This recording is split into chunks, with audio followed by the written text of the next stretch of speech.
Welcome to crack exam. आज इस video में हम डिस्कस करने वाले हैं विश्व के अनेक जल डमरू मध्य को और काफ़ी सारे इसके अलावा और सारे बहुत सारे इसमें फैक्ट हम डिस्कस करेंगे जो आपके एग्ज़ाम के लिए काफ़ी इम्पोर्टेंट रहेगा। पीटी जैसे राजस्थान एसआई, यूपी एसआई और लेखपाल जैसे जितने भी यूपीएसएससी के एग्ज़ाम्स हैं और अदर स्टेट के एग्ज़ाम्स हैं, सब में ये काफ़ी इम्पोर्टेंट रहने वाला है। तो आप इस वीडियो को बहुत आराम से देखिए और पूरा देखिए विदाउट स्किप किए। ये वीडियो आपके लिए काफ़ी हेल्पफुल रहने वाला है। तो चलिए शुरू करते हैं देरी न करते हुए। शुरू करने से पहले अगर आप हमारे चैनल पर नए हैं तो हमारे चैनल को लाइक, शेयर और सब्सक्राइब करना ना भूलें और बेल आइकन को भी दबा लें ताकि हमारे प्रत्येक वीडियो का नोटिफिकेशन आपको मिलता रहे। तो चलिए शुरू करते हैं अपने फर्स्ट क्वेश्चन से। हमारा फर्स्ट क्वेश्चन है बेरिंग जो जल संधि है वो है कहाँ। वो तो आर्कटिक एवं बेरिंग सागर के बीच बेरिंग जल संधि पाई जाती है। जिब्राल्टर काफ़ी इम्पोर्टेंट रहता है आपके लिए। जो जिब्राल्टर कहाँ है तो भूमध्य सागर और अटलांटिक महासागर के बीच में जिब्राल्टर जल संधि पाई जाती है। अगर महाद्वीप की बात करें तो यूरोप और एशिया को जिब्राल्टर जल संधि अलग करने का कार्य करती है।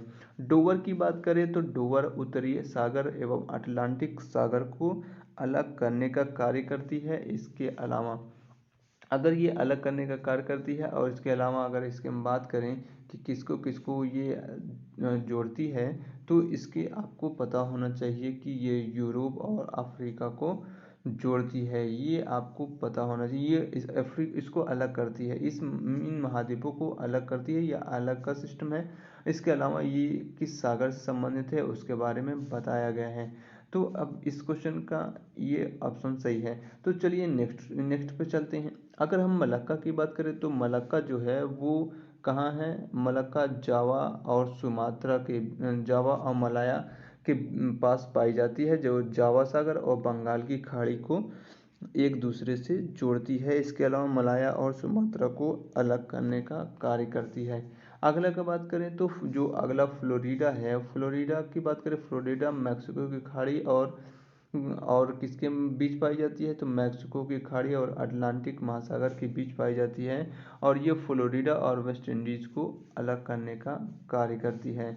अगला की बात करें तो जो पाक स्टेट है, पाक स्टेट भारत और श्रीलंका के बीच में पाया जाता है, जहाँ से आपको मन्नार की खाड़ी भी पाई जाती है और वहीं पाक स्टेट पाया जाता है भारत और श्रीलंका के बीच में।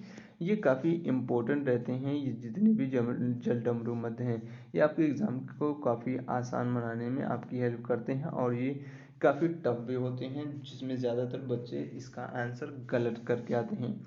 अब कुछ नदियां हैं और उनके गिरने का स्थान है और उद्गम का स्थान है और उनकी लंबाइयाँ हैं, उसके बारे में हम थोड़ा सा डिस्कस करेंगे। तो उनके बारे में अगर डिस्कस हम करते हैं तो हम सबसे पहले देखते हैं जो नील नदी है जो अफ्रीका से निकलती है। अफ्रीका से कहाँ से निकलती है तो विक्टोरिया झील से निकलती है और भूमध्य सागर में जाकर गिर जाती है। और इसके अलावा 6,690 किलोमीटर की लंबाई में प्रवाहित होती है। यानी कि ये विश्व की सबसे लंबी नदी कही जाएगी। इसके अलावा अगला है जो अगला क्या है, अमेजन नदी है। तो अमेजन नदी कहाँ से निकलती है, लेगो बुफेलो से झील से। और इसके अलावा ये कहाँ गिरती है तो अटलांटिक महासागर में गिरती है। इसके अलावा इसकी जो लंबाई है वो 6,296 किलोमीटर है। अगले पे चलते हैं। अगले बात पे जो काफ़ी इम्पोर्टेंट रहेगा आपके उस एग्ज़ाम के लिए, उस पर बात की जाएगी। मिसिसिपी और मिसौरी की जब बात करते हैं हम, मिसिसिपी और मिसौरी कहाँ पाई जाती है तो मिसिसिपी और मिसौरी रैक रॉक स्रोत से निकलती है। कहाँ से, और वो भी अमेरिका से। इसके अलावा मैक्सिको की खाड़ी में जाकर गिर जाती हैं। अगले क्वेश्चन पे बात करें जो आपके एग्जाम के लिए इम्पोर्टेंट रहेगा, हुआंगो नदी की बात करें। हुआंगो नदी तो क्यूनूल पर्वत से निकलती है, चिहिल की खाड़ी में गिरती है और 4,667 किलोमीटर की लंबाई की दूरी तय करती है। अगला को बात करें जो आपके लिए काफ़ी इम्पोर्टेंट रहेगा, कांगो की बात करें तो कांगो कहाँ से निकलती है तो लुआलया व लुआ पुला के संगम से निकलती है और अटलांटिक महासागर में जाके गिर जाती है। ये काफ़ी आपके लिए इम्पोर्टेंट होने वाले हैं क्वेश्चन। अगर अगले की हम बात करें, जो अगला काफ़ी इम्पोर्टेंट रहेगा, तो आमूर की हम बात करें तो वो शिल्का रूस आर्गुन्स के संगम से निकलती है और टार्टर स्ट्रेट में जाकर गिर जाती है।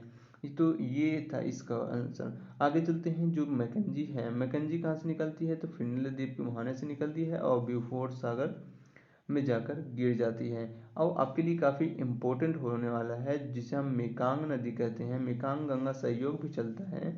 वो मेकांग नदी तिब्बत के पठार से निकलती है और दक्षिण चीन सागर में जाके मिल जाती है। नेक्स्ट पे चलते हैं, हमारा अगला है वोल्गा की बात करें तो वोल्गा कहाँ है, रूस की सबसे बड़ी नदी है। और वोल्गा की बात करते हैं हम, तो ये रूस की सबसे बड़ी नदी है। वोल्गा की बात करें तो बल्डाई पठार से रूस से निकलती है और कैस्पियन सागर में गिर जाती है। और सैन फ्रांसिस्को की बात करें, सैन फ्रांसिस्को कहाँ है, मिनास गिटेस ब्राज़ील से निकलती है और अंध महासागर में जाके गिर जाती है।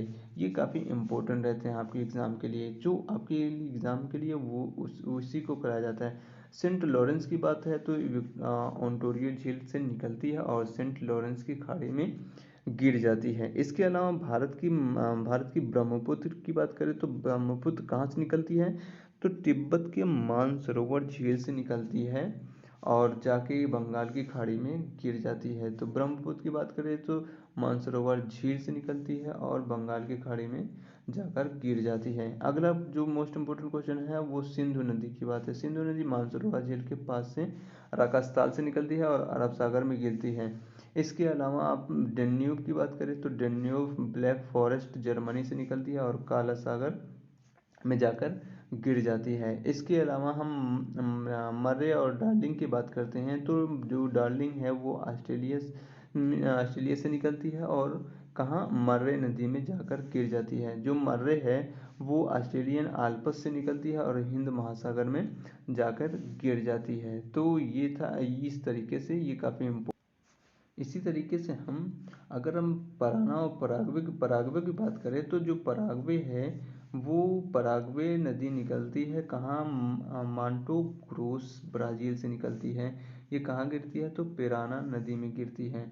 ये जो यूराल है ये यूरोप के यूराल पर्वत से रूस से निकलती है और कैस्पियन सागर में गिर जाती है। ये आपके लिए काफ़ी इम्पोर्टेंट रहने वाले हैं। अब गंगा की बात करें तो गंगा तो आपको पता ही होगा, गोमुख के हिमनद से निकलती है और बंगाल की खाड़ी में गिर जाती है। आगे बात करें हम अमू दरिया की बात करते हैं, तो अमू दरिया की बात करें, अमू दरिया और सीर दरिया दो ऐसी नदियां हैं जो कहाँ, जो एशिया में बहती हैं। अमू दरिया की बात करें तो अमू दरिया जो निकोलस श्रेणी से पामीर के पठार से निकलती है और अरब सागर में जाके गिर जाती है। इसके अलावा कोलोराडो की बात करें हम, कोलोराडो ग्रैंड कंट्री से निकलती है और कैलिफोर्निया की खाड़ी में समाप्त हो जाती है। इसके अलावा नीपर की हम बात करेंगे तो नीपर बलदाई पर्वत से निकलती है रूस से और काला सागर में जाकर गिर जाती है। इसके अलावा आगे हम बात करें इरावदी की बात करेंगे तो इरावदी माली और नार्मा नदी के संगम से निकलती है,